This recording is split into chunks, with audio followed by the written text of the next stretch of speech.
بسم الله الرحمن الرحيم. الرحمن علم القرآن، خلق الإنسان علمه البيان.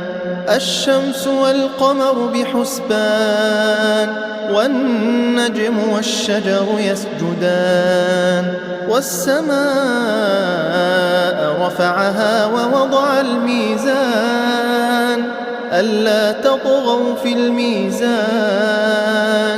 وأقيموا الوزن بالقسط ولا تخسروا الميزان. والأرض وضعها للأنام، فيها فاكهة والنخل ذات الأكمام، والحب ذو العصف والريحان.